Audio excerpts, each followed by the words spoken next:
Bonjour à toutes et à tous, bienvenue dans ce nouveau numéro de ZQSD, votre format hors série de ZQSD consacré cette semaine à un jeu, encore un jeu français. On continue dans notre lancée de jeux qui sort de studio français après Mio.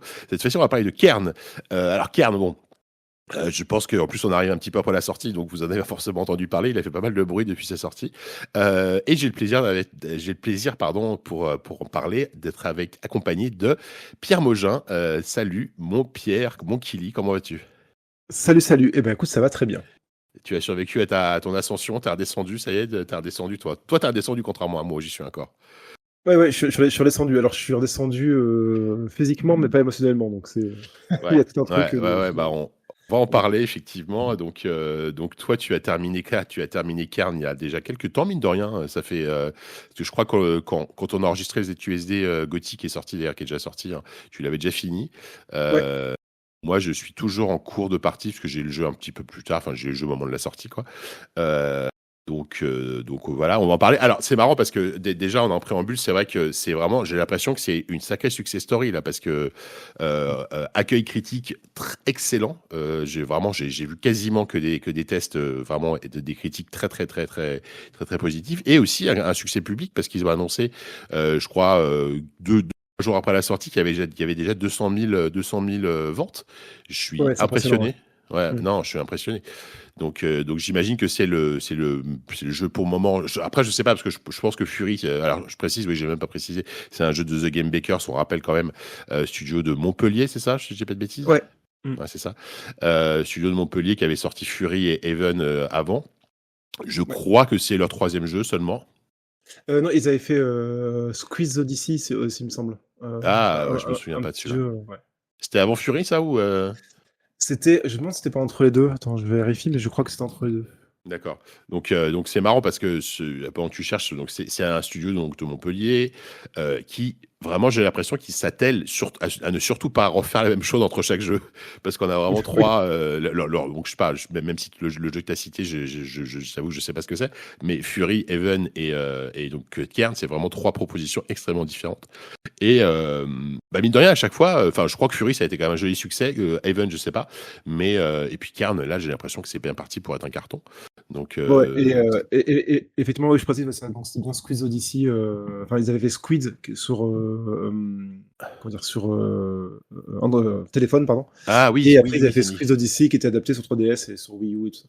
ça me dit quelque chose, effectivement. Ça me dit quelque chose.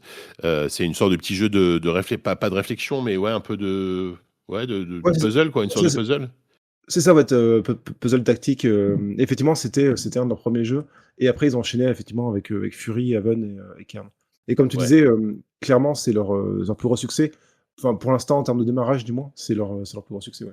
Ouais, non, c'est vraiment impressionnant. Surtout pour un jeu comme ça qui est quand même pas forcément. Enfin, je sais pas, on va en parler un peu plus en détail, mais je sais pas ce que tu en penses. Moi, je pense enfin, on peut se dire comme ça de loin, c'est un jeu hyper niche avec un gameplay très bizarre, etc. Mais en même temps, je pense que c'est tellement universel Ouais. comme concept. Enfin, je pense que c'est ça qui a plu en fait aux joueurs. Bah, c'est ça, et puis il y a un truc où l'avantage qu'ils ont, c'est que ce concept-là vient pas de nulle part et a déjà été plus ou moins appréhendé par certaines personnes, notamment dans le récent Baby Steps, par exemple, où il y a un côté, pareil, gestion des membres et assez simulation. Et il y avait toute une frange de jeux pendant des années aussi, avec les Mount Your Friends ou ce genre de jeux, en fait, où le côté, on bouge un des bras indépendamment, même dans Grow, par exemple, d'Ubisoft.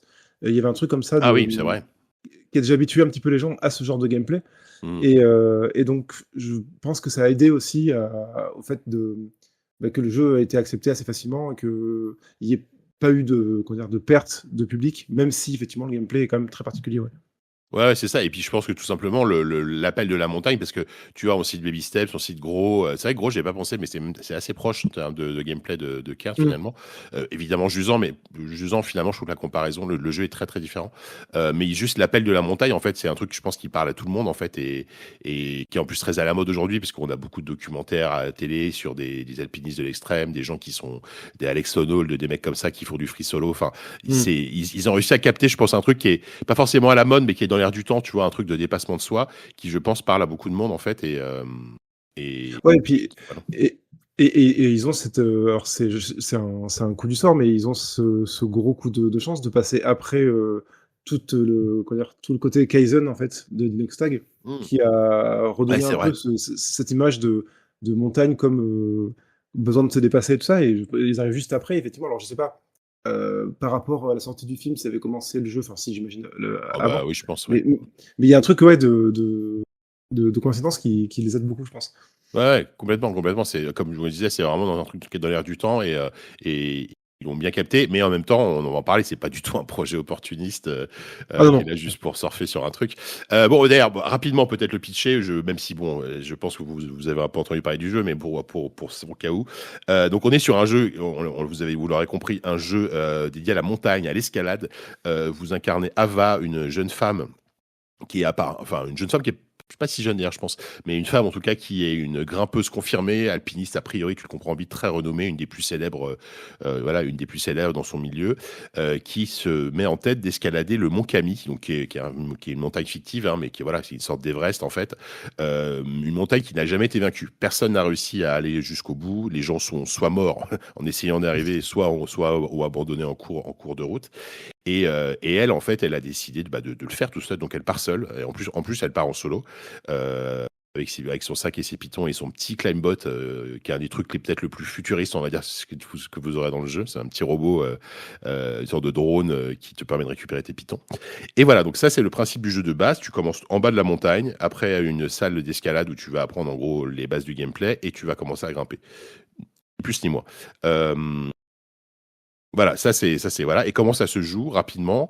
On va aller plus dans le détail. Effectivement, t'as commencé à en parler, Pierre. C'est en fait, avec le stick gauche, on va diriger tour à tour chaque membre, donc les deux bras et les deux jambes, et on va en gros positionner ces membres-là sur les bonnes prises au fur et à mesure pour grimper, sachant qu'on doit gérer son endurance, on doit gérer certaines ressources, la faim, la soif, le froid, ou là, on va devoir se faire à manger, boire, etc. entre deux grimpettes.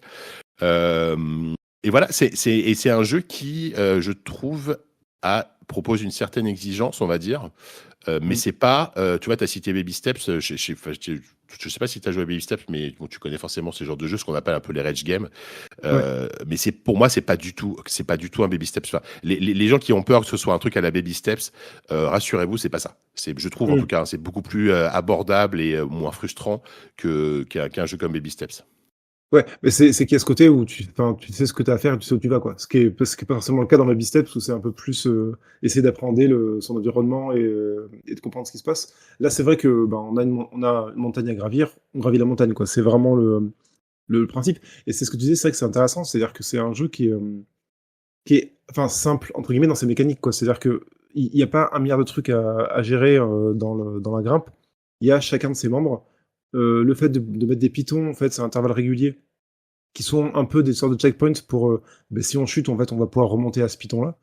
Et en fait, bon voilà, se mettre un peu de magnésie pour accrocher. Et comme tu disais, ben voilà, gérer son sac à dos avec sa bouffe, son eau. Mais c'est tout, en fait. Il n'y a pas de mouvement complexe et de manipulation complexe avec, en termes de gameplay. La complexité vient du fait d'arriver à lire la paroi et de comprendre comment grimper, quoi. Ouais, exactement. Et tu vois, il y a pas de, tu gagnes pas des compétences, il y a pas de système d'évolution de Mm. ton personnage. Enfin, vraiment là-dessus, le jeu reste le même du début à la fin. Il y a quand même des évolutions de tes outils par moment, mais tu dois vraiment. Et tu l'as très bien dit, c'est vraiment un jeu en fait d'observation. Et moi, en fait, moi, ce que je ressens en fait en jouant à ce jeu, c'est que j'ai rarement ressenti un jeu qui à la fois peut être extrêmement stressant et en même temps te demande surtout de prendre ton temps et de ne pas te précipiter. À partir Ouais. du moment où tu te précipites, c'est foutu. Et Mm. moi, je l'ai ressenti comme ça, quoi.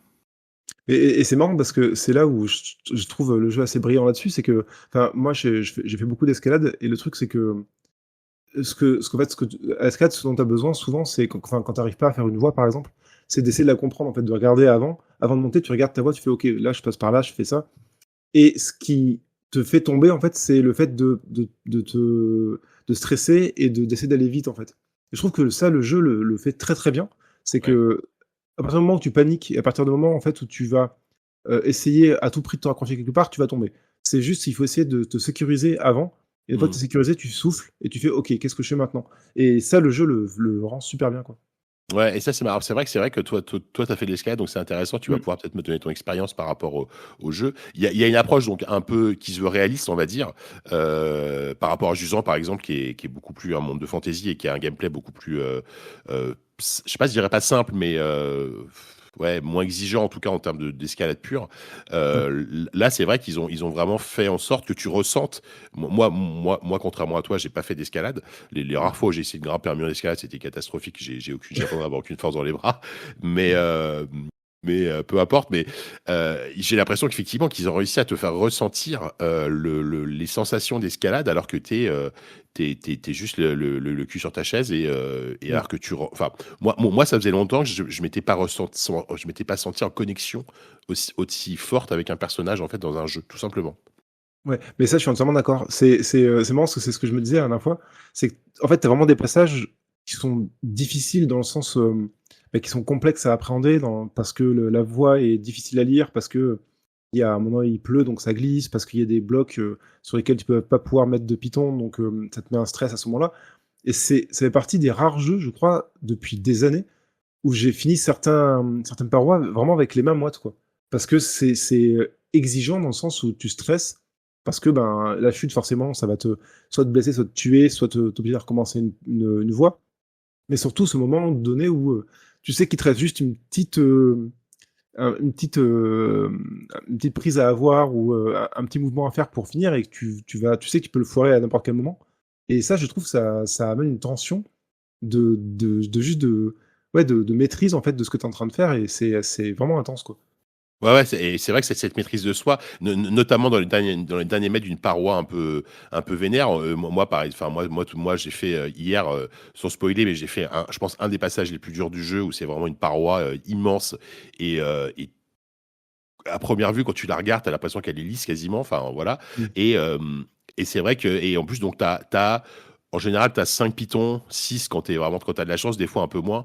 Donc, ça veut dire que tu peux vraiment mettre des pitons, mais c'est pas beaucoup, en fait.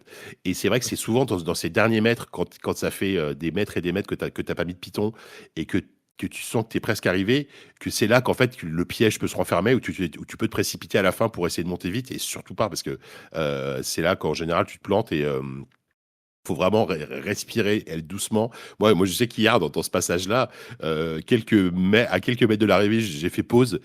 Tu sais, j'ai pris une grande respiration. Je me suis dit, bon, allez, c'est bon, j'y suis presque. Et quand je suis arrivé, mais je te jure, j'ai poussé un cri. J'ai levé les bras. C'était vraiment une victoire, mais vraiment, je te jure, hein. Mm. Et c'est marrant parce que le personnage agit aussi en fonction quand elle grimpe. On va en parler de ce personnage d'ailleurs parce que je pense qu'il y a des choses à dire. Et c'est vrai que ça, rien que ça, déjà rien que ça, niveau gameplay, niveau sensation de jeu, c'est unique. Parce que ce qui est marrant et ce qui est génial, c'est qu'il faut vraiment te débarrasser, je pense, de tous tes réflexes de jeux vidéo. Quand tu as Ouais. joué des heures à Uncharted, quand tu as joué des heures à Assassin's Creed, où tu grimpes comme un chat, enfin, comme un chat, tu grimpes n'importe où facilement, tu as les mains qui collent, tu peux grimper tout en haut d'une montagne ou de n'importe quoi en quelques secondes. Il faut vraiment te débarrasser de ces habitudes-là, quoi. Et Ouais. moi j'ai peut-être mis un peu de temps au début, mais quel plaisir au final, quoi. Et c'est qu'en plus, t'as cet élément en fait de design où tu peux en fait comment dire faire reculer la caméra pardon et du coup voir en fait de loin ta paroi. Donc en fait c'est pour aider à grimper en fait pour expliquer un petit peu tu recules la caméra et on peut voir déjà les trajets qu'on a fait et justement en montant en descendant le point de vue on peut voir Ouais, ce qu'il nous reste à faire en fait. ouais, Et le truc, c'est que tu vois en fait les endroits où tu as une sauvegarde, où tu as une grotte, et il y a ce truc de t'as pas l'impression que c'est très difficile d'accès parce que c'est pas forcément très loin de toi à chaque très fois. loin, ouais. Donc tu as ce truc effectivement, je suis d'accord avec toi d'espèce de, ouais, de vieux réflexe d'années de jeu où tu grimpes tout très facilement, de dire ah, je vais me dépêcher, je vais y arriver. Et en fait, c'est surtout pas ça en fait à faire. C'est vraiment le fait de chaque petit mouvement. En fait, il y a un truc un peu à la Death Stranding de chaque petit mouvement a une importance et peut te faire chuter. Et le truc, c'est qu'il faut perdre justement, comme tu disais, ces habitudes-là pour essayer de comprendre la logique du jeu et la logique de ben je me repose et je prends le temps. Et d'ailleurs, par rapport à ça, il y a un super travail sur le sound design justement où on entend Ava, donc l'héroïne, bah, justement forcer, souffler. Ouais, Et si on se cale juste sur son souffle et sur ses mouvements, on sait en fait quand ça va trop loin ou quand il faut se reposer ou on l'entend souffler. et on sait que là, on peut repartir, et il y a tout un truc là-dessus qui est, je trouve, assez brillant. Ouais, le sound design et notamment les réactions d'Ava sont vraiment un élément de gameplay.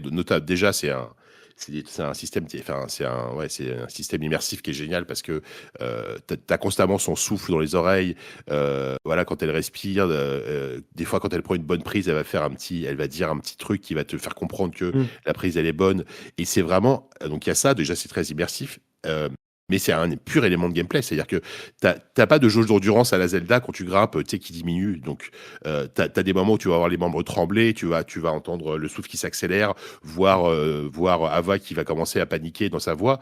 Euh, enfin, je veux dire, c'est hyper important et c'est très bien fait. Moi, je trouve que le sound design du jeu, il est incroyable. C'est-à-dire qu'il Ouais. y a ça et pardon, il y a aussi tous les sons de la montagne, en fait, le vent qui va arriver, que tu vas entendre, qui va te permettre de gérer parce qu'il va arriver un moment où il va y avoir des rafales de vent. Donc là, il faut que tu sois bien accroché pendant les rafales. Euh, le travail sur le sound design est fou, et rarement un sound design, je trouve, n'a été aussi utile en plus au gameplay. Enfin, c'est une mécanique de jeu, quoi. Ouais, et puis c'est qu'en plus, même par exemple, la musique est très bien gérée, quoi. C'est-à-dire, enfin, déjà, Mm. les morceaux musicaux sont magnifiques. Ouais, Et surtout, ils arrivent vraiment à des moments clés, en fait. C'est-à-dire que dans la grimpe, en fait, t'as quelques plages, en fait, de synthé de temps en temps, pour souligner un passage un peu plus difficile qu'un autre. Mais ouais. globalement, c'est vraiment juste le bruit de la montagne, comme tu Ah, disais, le c'est bruit du silencieux, vent, ouais. de la Mm, pluie. bien sûr, bien sûr. Et la musique va arriver juste dans des moments intenses, souvent scénarisés. Et justement, le jeu te laisse vraiment avec tous les indices sonores dont tu as besoin pour grimper. Et Ouais. c'est les moments où tu n'as pas besoin de grimper, ou alors où tu as un moment de grimpe très intense, que là va y avoir la musique. Mais globalement, tout est indice, en fait. Tout ton environnement est un indice. Ouais, c'est hyper important. Et c'est vrai que ce morceau d'intro là, c'est vrai que en fait le générique, alors c'est un peu à la Death Stranding, je pense, ou peut-être même à la, ouais, c'est le générique qui arrive, enfin, le nom du jeu arrive assez tard dans le jeu finalement, enfin assez tard, Ouais. après quelques minutes, voire je sais pas 30 minutes de jeu, j'en sais rien.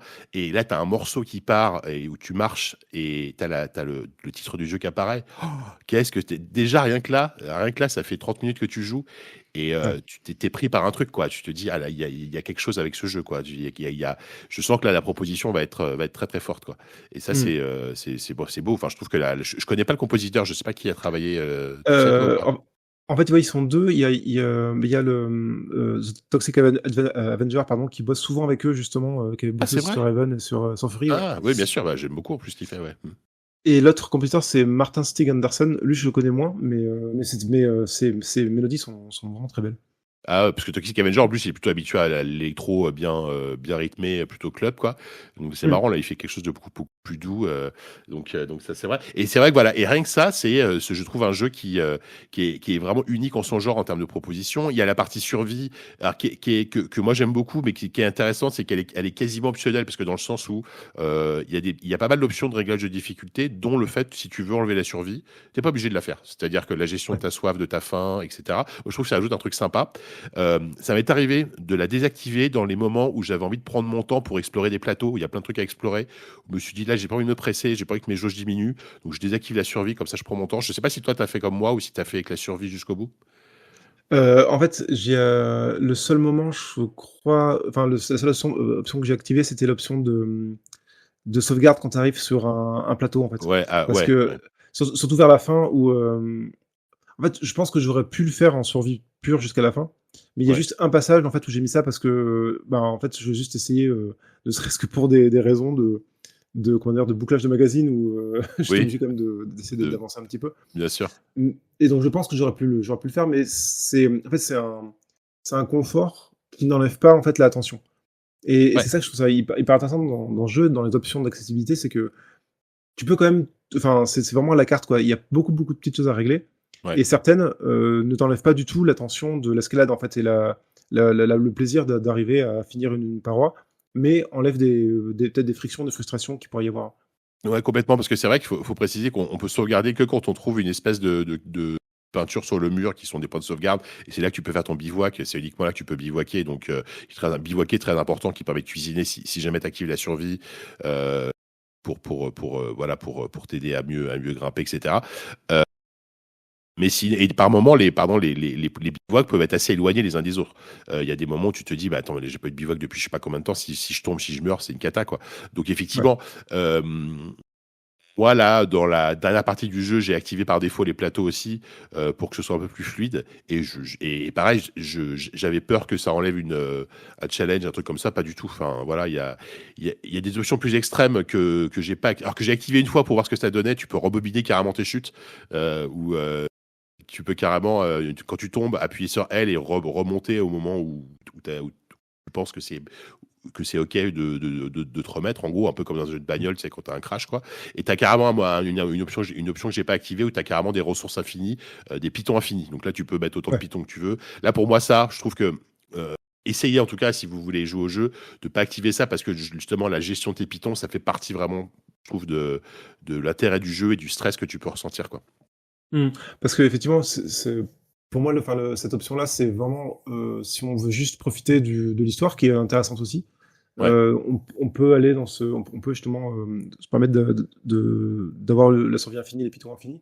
Mais c'est vrai que même si moi j'ai adoré ce que ça raconte, c'est vrai que vraiment le cœur du gameplay, enfin le cœur de l'expérience, c'est vraiment de ressentir justement pas vraiment la difficulté, mais la complexité de ces ouais, moments ouais. de grimpe et surtout ce que ça révèle en soi, en fait, cette espèce de, ouais, d'envie de s'arracher, d'arriver à accéder en fait cette espèce d'ailleurs, en fait, et ces moments hyper intenses de réussite et de sentiment d'accomplissement, quoi. Ouais, ouais, ouais, non, mais complètement. Et justement, tu as commencé à en parler. Et si on parlait un petit peu de cet univers, cette histoire, parce que moi, pour le coup, ça c'est un truc dont je m'attendais pas du tout à ça. C'est-à-dire que le jeu, je le voyais comme un jeu de grimpe avec assez réaliste. Euh, voilà, mais je m'attendais pas à ce qu'ils aient développé tout un univers autour.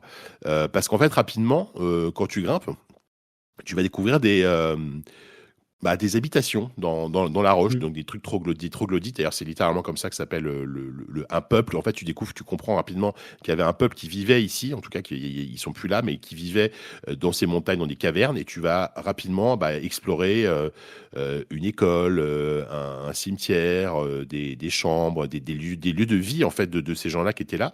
Et tu vas découvrir des écrits, tu vas découvrir des traces de cette vie, tu vas découvrir un peu leur passé. J'ai trouvé ça passionnant parce que ça raconte un truc qui reste à la fois de l'ordre du réalisme, on n'est pas dans le truc fantastique, fantasy comme dans Jugement par exemple, et en même temps très ouais qui fait un peu rêver. C'est-à-dire moi vraiment j'ai eu un plaisir à chaque fois que j'arrivais sur un plateau et que je voyais une grotte au loin. J'y allais, c'est obligé quoi. Et juste avant de te laisser parler, je trouve que déjà d'une c'est passionnant à faire en tant que juste exploration et là t'as plus un petit côté découverte, aventure quoi. Et surtout, la curiosité est toujours récompensée dans le jeu par des ressources qui sont indispensables, surtout si tu as activé le mode survie, quoi.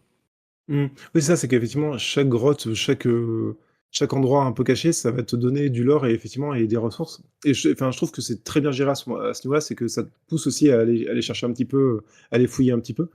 Mm. Et c'est vrai que ce que je trouvais fascinant aussi, c'est que justement tout ce lore-là donc de ces habitants, c'est qu'en fait, toi, tu arrives après leur, enfin, sans trop spoiler, mais on trouve en fait des traces de civilisation. Et en fait, on arrive après ce qu'ils ont appelé la redescente, en fait, où ils sont revenus sur les plates, enfin, revenus en bas de la montagne parce qu'ils avaient pas assez de ressources pour vivre en fait dans cette montagne-là. Et en fait, on voit vraiment ouais, cette espèce de civilisation abandonnée qu'on essaie de faire nous aussi un peu revivre en fait en apprenant, en lisant des choses qu'ils ont écrites, en apprenant un petit peu leur culture. Et j'ai un truc que je trouvais assez beau justement, c'est le fait que eux s'appellent les verticaux et appellent les gens qui vivent en bas de la montagne les horizontaux. Il y a un truc Mm. vraiment ouais, comme si toute leur culture venait justement de la notion de verticalité. Et ça, je trouve Ouais. ça. C'est pas effectivement, c'est pas. Ce que justement, je trouve ça plutôt bien, c'est pas des cinématiques qui vont expliquer ça ou quoi, c'est juste des éléments qu'on trouve et qui vont Ouais. créer ce lore au fur et à mesure. Ouais. Ouais, complètement. Et ça, c'est vrai que c'est super. Moi, je trouve que ça ajoute une couche d'envie une motivation supplémentaire en fait pour explorer la montagne Mm. et effectivement, quand tu vois au loin tout en haut de cette paroi qu'il y a une entrée vers un truc qui ressemble à un temple ou quelque chose comme ça, tu te dis mais j'ai trop envie de voir ce qu'il y a, tu vois, et Mm. découvrir un peu cette culture et c'est marrant parce qu'il te donne pas trop d'indices sur à quelle époque ils étaient. D'ailleurs, tu sais même pas quand se passe le jeu, tu vois. C'est ça qui est intéressant, c'est qu'il laisse tout un mystère autour de ce truc. Tu sais pas quand se passe le jeu, tu sais pas à quel moment moment, à quelle époque a vécu ce peuple. Et je trouve ça très bien. Alors peut-être qu'à la fin, tu as plus d'infos, je sais pas, mais je trouve ça quand même bien qu'ils entretiennent un mystère autour de ça, quoi.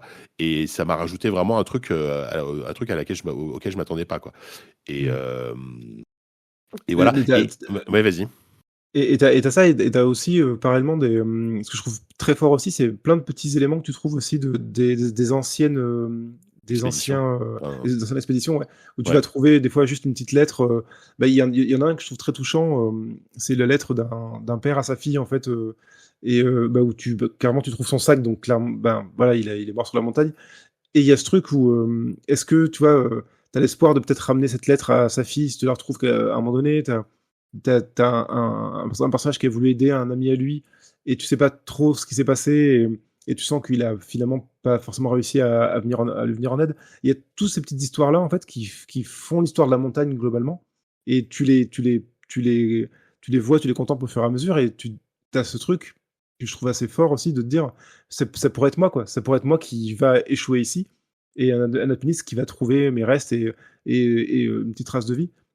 Et je trouve que ça mène cette espèce de tension un peu mystique qui est assez jolie. Ah ouais, non mais ça aussi c'est génial parce que là pour le coup, là on est dans un truc très terre à terre, très réaliste, très t'imagines que c'est pareil dans la vraie dans notre monde à nous, tu vois, effectivement d'un truc assez vertigineux en fait régulièrement où tu vas croiser ces corps, ces cadavres, des fois des gens, des mecs morts depuis plus ou moins longtemps, des lettres, des choses comme ça, et en même temps il y a un côté un peu presque paradoxal parce que tu es aussi content de trouver ces sacs parce que tu lootes les ressources, tu Ouais. récupères les ressources de ces gens parce que tu as besoin absolument d'un reste de nouilles instantanées pour pouvoir te faire à bouffer. Enfin, et donc il y a vraiment ce truc assez ouf. Et en plus, ils ont rajouté un personnage que tu vas. Alors, bon, on va peut-être pas trop spoiler un peu ce qui se passe, mais tu vas croiser assez rapidement un autre grimpeur qui va de temps, qui, Dieu merci, va pas t'accompagner en mode backseat, un pitié, mais que tu vas régulièrement croiser au cours de ta montée et avec qui tu vas nouer une relation assez intéressante, on va dire, parce qu'en fait, ce qui est intéressant aussi, je trouve, c'est que ce personnage d'Ava, bah, il est pas sympathique en fait. Elle est Non. pas attachante du tout parce qu'en fait, elle a une dureté déjà en elle que tu ressens, qui est pas explicité exactement, mais en fait régulièrement son climbot, donc son petit robot qui l'aide à grimper, enfin qui l'aide à récupérer ses pitons, et aussi un sorte de répondeur en gros quand quelqu'un lui laisse un message, elle écoute les messages, donc régulièrement elle entend des messages de gens que des gens lui laissent. Donc tu as son agent qui est vénère parce qu'elle est partie sans rien dire et personne ne sait où elle est. Tu as sa copine, donc tu comprends qu'elle a une copine et qui lui donne des nouvelles, notamment de son chat qui est malade, etc. Enfin plein des trucs comme ça qui peuvent paraître anodins. Et elle, en fait, régulièrement, tu ressens dans son regard qu'elle s'en fout, en fait, qu'elle veut vraiment un peu se débarrasser de tout ça et qu'elle veut vivre son aventure toute seule, ce qui lui donne une dureté dans le regard et même dans le visage, le character design, je trouve, faire sortir ça. Et je trouve que c'est presque un défaut pour moi, mais après, je pense que c'est voulu, hein. Le chara design du personnage, très angulé, très carré, le fait qu'elle soit assez dure, etc., fait que je me suis pas forcément attaché au personnage, même si je le trouve intéressant, tu vois ce que je veux dire? Ouais. Mais et justement, moi, c'est ce qui m'a plu aussi, c'est le côté où tu sais pas trop pourquoi, parce que, enfin, et sans spoiler, ça a jamais vraiment expliqué de fond, pourquoi elle quitte, pourquoi elle part sans en parler à son manager, pourquoi elle répond pas quand sa copine l'appelle. Il y a un truc vraiment de se prouver quelque chose à elle-même, et d'arriver à cette espèce de fascination de grimper cette montagne et d'abandonner quelque chose. Enfin, on sent vraiment elle veut abandonner quelque chose en elle, ou quelque chose qui l'a fait souffrir, on sait pas vraiment. Et effectivement, ça la pousse à être complètement fermée à toute interaction sociale, et à juste se concentrer sur ce qu'elle doit faire. Et en fait, je trouve que ça la rend à la fois super antipathique et à la fois hyper touchante, parce qu'il y a ce truc où tu sens que, et pareil, sans spoiler la relation avec Marco, mais elle arrive pas à discuter correctement, quoi. Tu sens elle a un défaut social d'interaction, quoi. Et je trouve que ça lui donne un côté un peu cassé, qui, sans la rendre complètement attachante, lui donne un côté très humain que je trouve marche bien. Ouais, non, non, c'est vrai. C'est vrai que moi, c'est vrai que j'ai peut-être eu un. Ouais, j'ai pas éprouvé de sympathie pour elle, mais évidemment, je suis à peu près sûr que c'est voulu par les développeurs. Mais pour le coup, par contre, c'est un personnage qui va me marquer, tu vois. Mm. Parce que, voilà, et effectivement, il y a vraiment ce. Et je pense que Tu vois, pour avoir vu pas mal de documentaires sur la montagne, sur les alpinistes, sur ces gens de l'extrême, etc., ils sont pas tous comme ça, évidemment, mais tu vois, un personnage comme Alex Honnold, je sais pas si tu connais un peu le personnage, et t'as déjà vu des documentaires sur ce qu'il fait, celui qui a fait Free Solo, qui est très connu. Si, ouais. Euh, Quand tu le vois, il est un peu comme ça, en fait. C'est un mec qui est assez déconnecté de la réalité, qui socialement n'a pas des interactions dingues avec les gens et qui vit un peu dans son truc. Et j'ai l'impression qu'ils se sont inspirés, au fait, de ce genre d'alpinistes très connus, mais qui sont à la fois des stars, mais qui n'ont pas envie, en fait, d'être dans le star system parce qu'ils ont envie de vivre leur truc. Et là, tu vois, je pense à ça comme ça, j'y avais pas pensé, mais j'ai l'impression vraiment qu'il y a un truc on s'inspire aussi des vrais alpinistes, en tout cas de certains, pas tous évidemment, qui ont peut-être cette envie, au contraire, de quitter un peu notre monde pour vivre le leur, quitte à y rester, en fait. Et d'ailleurs, elle le dit à un moment donné, elle dit, si je dois mourir là, ça me va très bien, je trouve que c'est un bel endroit pour mourir, quoi. Tu vois. Ouais. Et c'est justement, c'est pas du tout un spoil, mais il y a une discussion à un moment avec Marco qui est super intéressante et qui, je trouve, définit bien le personnage. C'est que, à un moment donné, Marco lui dit, mais en fait, c'est pas la montagne qui va me tuer, c'est toi. Dans le sens où elle est toujours dans cette espèce de À le volonté pousser. de performance, à le Ouais, pousser. ouais. Et comme elle se pousse elle-même, et c'est là où c'est la première fois où tu sens qu'effectivement c'est un danger pour elle-même aussi, quoi. Mais c'est ce qui aussi la pousse à aller plus loin. Donc il y a toujours cette espèce d'entre-deux Mhm. de tous les risques pris. Est-ce que ça vaut le coup? Mhm. Et comment elle perçoit cette vie-là, quoi. Et c'est vrai que comme tu disais par exemple sur le fait de s'inspirer d'alpinistes, mais c'est vrai qu'ils ont pour le jeu ils ont eu Elisabeth Révol qui est une grande alpiniste française qui est conseillée pour le jeu Ah ouais, d'accord. et qui a fait effectivement, elle a fait qui a grimpé l'Himalaya et tout ça. Donc il y a un côté, je pense que tu ressens cette espèce de volonté d'aller toujours plus loin et de se mettre en Ouais, danger ouais, pour ouais. une sorte d'absolu, quoi. D'absolu. Ouais, ouais, c'est vrai. Et ça, c'est vrai que c'est très, très bien fait. Enfin, voilà. Et du coup, tout ça, en fait, tout cet ensemble enfin, scénaristique au niveau narration, et je trouve se mélange très, très bien le côté l'exploration, découverte de ce peuple, le voyage, entre guillemets, le voyage un peu intérieur, intimiste du personnage. Je trouve que c'est d'une subtilité, d'une cohérence, franchement impressionnante, quoi. Mm. Et ce qui fait que moi, je sais que c'est aussi ce qui me pousse à vouloir absolument finir le jeu. Enfin, j'ai rarement ressenti un truc où, enfin, ça faisait longtemps que j'avais pas ressenti, j'avais pas joué à un jeu où je me dis celui-là, enfin, ce jeu-là, je peux pas ne pas le finir, quoi. T'as envie de savoir comment ça finit, enfin, c'est obligatoire, quoi. Bah, c'est qu'en plus, enfin, et encore une fois, je vais rien révéler du tout, mais en termes de sensation, personnellement, moi, je trouve que la fin est hyper intelligente en fait, enfin, par rapport à ce que le jeu te donne comme sensation et dans le côté un peu libération, quoi. Enfin, pour moi, vraiment, la dernière heure peut-être ou les 40 dernières minutes, ça fait partie des fins les plus fortes émotionnellement que j'ai vécues dans un jeu depuis longtemps, quoi. Il y a un truc ouais, de compréhension où tu sens que tout a été fait pour en arriver à ce moment-là. Et je trouve ça très fort, quoi. Vraiment, à la fois dans le concept et en termes d'émotion, c'est vraiment marquant, ouais. Ouais, ouais, non, mais c'est clair. Et puis juste, d'un point de vue pur pour l'œil, c'est un régal, quoi. Bon, Mm. visuellement, c'est un moteur, c'est un peu cel shading, voilà, c'est des textures très simples. Il n'y a aucune volonté de photoréalisme. Comme je te l'ai dit, je suis pas hyper fan du chara design d'Ava et ni d'ailleurs de Marco. Je trouve que les personnages ont des têtes un peu chelous. Bon, après, ça, voilà, c'est une volonté. Moi, ça me parle pas forcément. Mais par contre, les paysages, ces moments où tu t'arrêtes, tu te retournes et tu regardes le chemin parcouru, tu regardes en bas, tu regardes Ouais. au loin. Ah, qu'est-ce que c'est beau, enfin, moi en plus qui adore la montagne, plutôt la montagne l'été aussi, enfin, je suis pas du tout alpiniste, mais tu vois, je fais un peu de rando, j'ai fait un peu de rando et tout, et ça te donne envie juste d'être à sa place en fait dans ces moments-là, quoi. Mm. Ouais, parce qu'ils ont réussi à vraiment capturer même les changements d'ambiance en fonction Ouais, de de l'heure, ouais. l'altitude. Mm. Ouais, et de l'heure, effectivement, ouais, t'as vraiment des couchers de soleil magnifiques. Enfin, t'as un côté où, des fois, tu t'arrêtes juste pour regarder le décor, quoi. Ouais, Et c'est vrai qu'ils ont beaucoup bénéficié. C'est Mathieu Babelet qui leur a fait la DA, qui est ouais. un super dessinateur. Et c'est vrai que, en fait, on ressent sa patte et en même temps, il y a un truc, je trouve que par rapport à ce qu'il fait, où c'est souvent extrêmement détaillé, avec très, très minutieux, là, il y a une sorte d'épure, en fait, Ouais, et ouais. que je trouve magnifique. Ouais.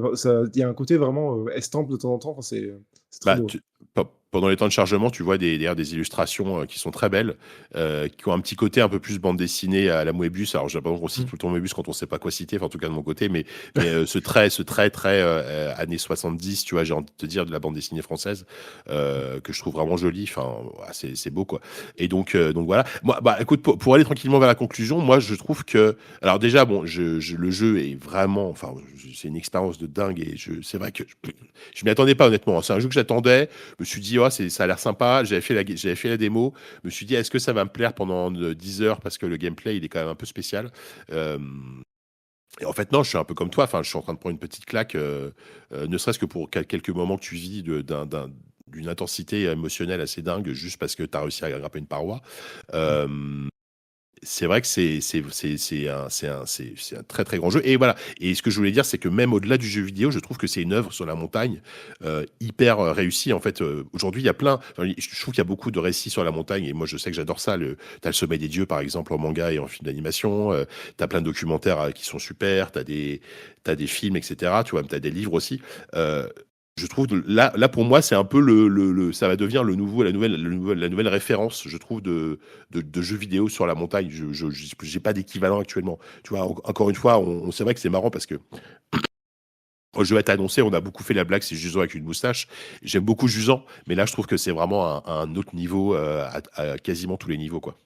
Ouais, parce que mais c'est vrai qu'ils cherchent une expérience qui est vraiment très différente, où là, c'est vraiment l'expérience de la montagne pure, quoi, enfin de la grimpe pure, et c'est brillant, et surtout, comme tu disais, il y a ce truc de narratif de la montagne et de rendre la montagne belle, et il y a un truc tout bête, mais que je trouve qui, qui colle bien avec, je pense, cette espèce de respect et de la montagne et de la pratique de l'escalade, c'est le fait que, bah, en fait, tu recycles tout avec ton petit robot, quoi. C'est-à-dire, tu trouves des canettes, tu trouves des bouteilles en plastique, tout ça, et faut pas les laisser justement sur le bord du chemin, faut le recycler. Et il y a tout ce truc de, bah, la montagne, c'est la nature brute, et tout ce qui a trait à l'humain doit disparaître et laisser la place à la nature, quoi.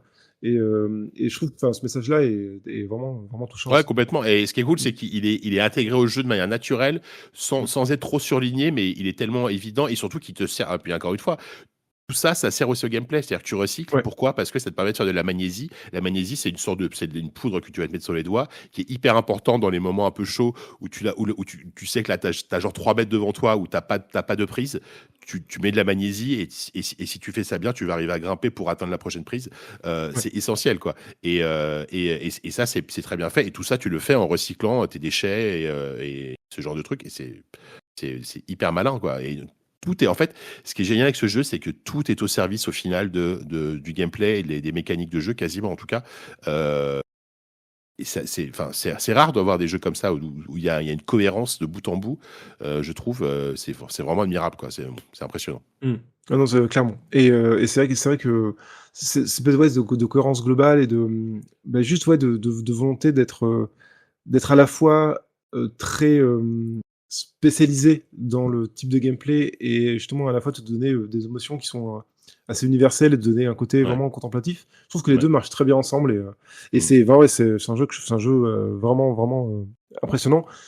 Le seul petit bémol que je mettrais, c'est juste, il y a un côté où dans la manière de prendre les prises, quelquefois, en fait, la main va pas forcément prendre la bonne prise s'il y a un petit décalage entre deux prises. Ouais, On peut des fois pester un petit peu contre certains ouais, moments où on perd l'adhérence alors qu'on pensait que ça pouvait passer. ouais. Mais sinon, à part ça, c'est une super expérience. Ouais, j'ai eu quelques moments comme ça où effectivement je comprenais pas pourquoi je perdais de l'endurance alors que j'avais l'impression d'être sur la bonne prise. Bon voilà, c'est vrai. Et alors, tout bête, c'est qu'en fait tu peux et ça c'est grâce à Silence on joue que j'ai appris, c'est que tu peux appuyer sur B quand tu veux annuler une prise. Ça te permet de Ouais. revenir en gros de détacher ton membre et de reposer là où il était. Et mine de rien, ça m'a sauvé 2 3 fois. C'est vrai que c'est assez précis. Et puis effectivement, il y a par moments ce côté un peu pas réaliste où tu vas complètement te contorsionner de manière assez peu crédible. Bon, ça, à la limite, ça c'est marrant, ça fait partie du délire, tu vois. Moi j'ai quand même eu quelques bugs. Alors je sais que le jeu a été patché depuis. J'ai pas eu de bugs bloquants, mais j'ai eu des bugs très chelous qui me limite m'ont téléporté à un moment donné sur un plateau. Bon, j'étais content parce que ça m'a fait gagner quelques mètres, mais c'était pas rien de méchant, mais il y a quand même quelques bugs, notamment même de collision, etc. C'est pas Mm. parfait. Mais mine de rien, quand tu vois le truc, parce que c'est un open world, c'est un open world, le jeu est d'une traite, il n'y a pas de temps de Ouais. chargement. Je pense que techniquement, si tu veux, quand tu es tout en haut, que tu veux redescendre, bah tu peux. Enfin, je vois Mm. pas ce qui t'en empêche en fait. Ce serait marrant que quelqu'un essaye. D'ailleurs, j'aimerais voir une vidéo YouTube de quelqu'un qui essaye de redescendre la montagne en entier. Je pense que c'est possible, quoi. Je pense que c'est Ouais, possible. c'est qu'en plus, justement, quand tu peux voir ton parcours dans la montagne, tu peux vraiment revenir au tout début Oui, et regarder tout ton parcours en temps réel, quoi. Je veux dire, ouais. la montagne est un seul bloc, Oui, et c'est comme tu dis, ça, ouais. c'est un monde ouvert vertical, quoi. Mais c'est vraiment ça. Ouais, c'est ça. Sachant que tu as plein de voies différentes. Enfin, tu Mm. pourrais. Enfin, moi j'ai choisi une seule voie. Et d'ailleurs, tu as même un truc. Apparemment, quand tu finis le jeu, tu as un mode free solo qui se débloque. Donc, free solo, ça veut dire quoi? Ça veut dire pas de Python, mort définitive. Et donc, tu dois vraiment compter que sur tes bras et tes jambes pour grimper et survivre, en fait. Donc, ça, c'est le mode bien hardcore, je pense. Ouais. Mais je trouve ça trop bien qu'ils aient fait un mode comme ça parce que, bah, ouais, c'est le truc un peu ultime, quoi. Mm. Tu l'as pas essayé encore, toi. Je sais pas si tu vas le tenter, mais. Bah, en fait, je pensais refaire une run après là, bah, Ouais. juste pour essayer d'autres parois. Et effectivement, je pensais essayer un peu le free solo, voir effectivement enfin, ce que ça amène comme tension supplémentaire. Mais vraiment, enfin, ça fait partie des jeux qui pourtant sont quand même assez difficiles dans le sens où il y a vraiment des passages assez ardus. Et en fait, on pourrait se dire, bah, une fois qu'on a grimpé la montagne, bah voilà, on est arrivé au bout, on a plus envie d'y retourner parce qu'on a réussi à dépasser justement cette espèce de montagne indépassable. Et finalement, non, parce que c'est un vrai plaisir de grimpe, quoi. C'est-à-dire que j'ai juste envie d'essayer d'autres faces, en fait, de la montagne, mais comme ce que je pense ressentent des alpinistes, quoi. C'est-à-dire, ok, j'ai grimpé jusqu'ici, mais si je prenais la face nord, quoi, il y a vraiment ce côté où le jeu te pousse à faire ça en disant, bah, essaye d'autres passages, regarde si t'as pas loupé des secrets et tout ça, et ouais, il y a un côté vraiment addictif, quoi. Ouais, non, mais ça c'est vrai. Et là, pour le coup, le côté un peu plus simulation sur lequel tu vas revenir pour tester d'autres parois, etc. et d'autres défis. Euh, Techniquement, je pense que on peut y passer beaucoup de temps sur ce jeu si on a envie vraiment de se challenger encore plus. C'est cool, quoi. Donc voilà, bah écoute, voilà, on est quoi? On est début février, on a déjà un jeu de l'année. On verra, mais non, mais ouais, enfin, moi, tu vois là, en plus, moi je trouve que l'année commence très très bien parce qu'il y a eu Mio, moi que j'ai adoré. Mm. On en parlera probablement la semaine prochaine. Dragon Quest 7 dans un autre délire, hein, Ouais. est très réussi. Il y a 4 qui vient de sortir. Enfin, ok, bon, ce 2026, en tout cas en termes de qualité de jeu vidéo, ça commence très fort. On verra si ça va continuer, mais en tout cas, ouais, en tout cas, Kern, voilà, grand jeu, grande réussite. Euh, moi, ce que j'aurais tendance à vous dire, c'est tester la démo déjà. La Ouais. démo doit être toujours disponible, hein, c'est disponible sur PS. Le jeu est disponible sur PS5 et PC, je crois. Il est pas disponible sur Xbox. Non. Et tester la démo, voyez un peu ce que ça donne au niveau du gameplay, si ça vous plaît. Euh, et puis, sinon, si ça vous plaît, allez-y, hein, parce que voilà, vous allez vivre une expérience dingue, quoi. Ouais, puis c'est unique. Je veux dire, moi, j'ai jamais joué à un truc comme ça, ni avec cette intensité-là, ni dans ce style de gameplay. Donc ouais, non, c'est assez fascinant. Ouais. Ouais, très bien. Bah, écoute, on va bientôt conclure parce que je sais pas si tu l'entends, mais j'ai des travaux chez moi, donc ça commence à taper. Donc ça tombe très bien, c'est pile le moment de conclure. Merci mon bon Pierre Mogin, merci à toi. On te retrouve toujours sur JV Le Mag, Ouais. notamment. Là, vous travaillez sur le prochain numéro, hein, le numéro animalité. D'ailleurs, ouais, allez participer à la campagne Ulule. Là, il manque encore quelques sous là pour pouvoir finaliser la campagne. Donc, Ouais, on est allez voir ça. un peu moins du mi-chemin. Effectivement, il manque encore un peu pour qu'on puisse vous parler de manière sereine des animaux de jeux vidéo. Ouais. Ouais, non, il faut aller voir ça, ça va être un beau numéro. Bah écoute, je te remercie beaucoup, et puis on se voit très bientôt, Merci à toi. probablement pour parler de Dragon Quest la prochaine fois. Ouais, avec plaisir. Allez, salut. Salut.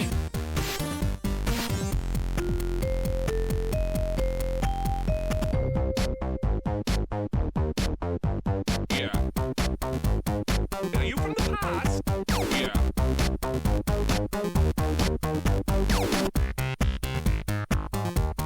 Turn it on.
valid memory. Yeah.